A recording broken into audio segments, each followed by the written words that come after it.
এত খাবার একসাথে, তাও এটার নাম হলো খেপসা। আর কুমিল্লাতে খেপসার একটা চাহিদা এত বাড়লো যা বলার বাইরে, সবাই শুধু খেপসাই খায়। তো আমার সেটআপের সবাই মিলে আমারে ধরছে যে একদিন খেপসা দিয়ে তারা ইফতার করানোর জন্য। সারাটা বছর তাদের সাথেই আমার প্রোগ্রাম করা হয়। আপনারা জানেন যে আমি প্রফেশনাল একজন মিউজিশিয়ান, তো সবাই মিলে একদিন ইফতার করব, যার কারণে বাইরে হয়ে গেলাম ইফতার করার জন্য। আমরা এখন খেপসা খাইতে যাব। আর কুমিল্লাতে সবচাইতে ভালো খেপসা পাওয়া যায় হচ্ছে দিঘির চাপে। সেই দিঘির চাপ অবস্থিত আমাদের কুমিল্লা শিশু পার্কের উত্তর গেটে। তো আমি আমার পরিবার নিয়ে চলে আসলাম খেপসা খাওয়ার জন্য। আর ওই দিক দিয়ে আমার মিউজিশিয়ান সিঙ্গার যারা আছে ওনারাও চলে আসছে। আর শুনেছি যে কুমিল্লা দিঘির চাপের খেপসাটা খুবই স্বাদ এবং খুবই সুস্বাদু।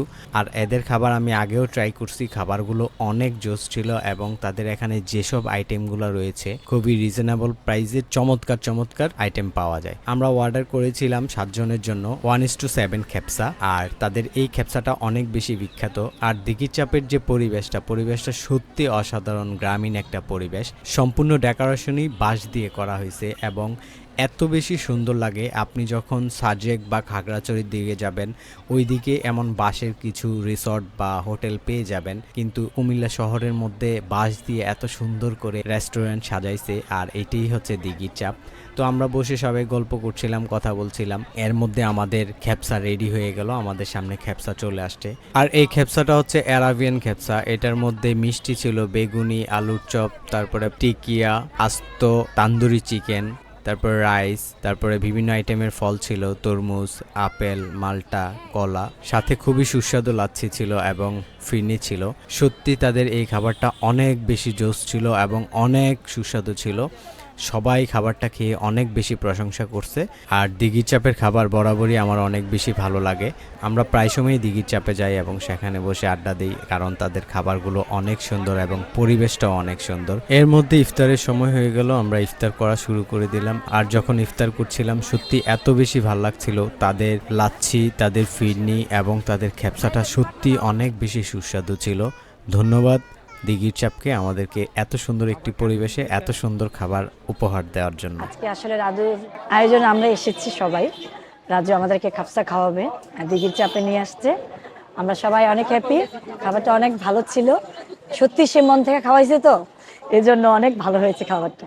তো রাজুর জন্য সবাই দোয়া করবেন যেন সে আমাদেরকে প্রত্যেক মাসে একটা এরকম স্পন্সর দিতে পারে, খাপসা খাওয়াইতে পারে, অনেক কিছু খাওয়াইতে পারে। রাজুর জন্য সবাই দোয়া করবেন। অনেক ভালো ছিল, খেপসাটা অনেক ভালো ছিল, সবকিছু মিলে ইফতারের অনেক দারুণ হয়েছে। মাশাআল্লাহ আজকে ইফতারটা অনেক মজাদার। খেপসায় প্রথম খেলাম, ভালোই লাগলো। আর আমরা দোয়া করি রাজু যাতে প্রতি মাসে আমাদেরকে এরকম একটা খেপসা খাওয়াইতে পারে। আল্লাহ রাজুকে এরকম তৌফিক দান করুন, আমিন। অনেক ভালো হয়েছে। খেপসাই প্রথম খাইছি আমি, অনেক অনেক সুস্বাদু।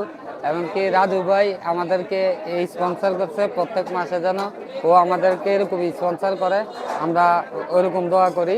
রাজু আজকে বাইরে খাওয়াইতে নিয়ে আসছিল, খুবই ভালো ছিল আয়োজনটা, খুবই মজা হয়েছে। ইনশাল্লাহ সামনে আমরা আবার এমন আয়োজন করব। আমাদের এখানে রেগুলার মেনু হয়, চাপ হয়, মাসালা হয়, নান হয়, আর ফাস্টফুড আইটেমের মধ্যে pizza, pasta, meat box, shawarma, roll, এগুলো সব এই আইটেমগুলো আমাদের কাছে হয় ইফতারের পর। দর্শক, আমরা আজকে আছি দিঘির চাপে আমরা আমাদের সেটআপের আমরা যারা আছি মিউজিশিয়ান সবাই মিলে আমরা একটা ইফতার পার্টি করলাম, একসাথে ইফতার করলাম আর কি। ইফতারটা খুবই ভালো ছিল। আর আমি এখন আছি দিঘির চাপে, কুমিল্লা দিঘির চাপে। তো দিঘির চাপের খেপসা খাইলাম, খেপসাটা সত্যি খুবই অসাধারণ ছিল। প্রিয় দর্শক, সবাইকে অগ্রিম ঈদের শুভেচ্ছা, ঈদ মোবারক। আমার ভিডিওটি যদি ভালো লেগে থাকে প্লিজ ভিডিওটি বেশি বেশি শেয়ার করবেন। যারা ফেসবুক থেকে দেখছেন অবশ্যই পেজটিতে ফলো দিবেন। আর যারা ইউটিউব থেকে দেখছেন অবশ্যই আমার ইউটিউব চ্যানেলটি সাবস্ক্রাইব করে দিবেন। সবাই ভালো থাকবেন, সুস্থ থাকবেন আর আমার পাশেই থাকবেন। আল্লাহ হাফেজ।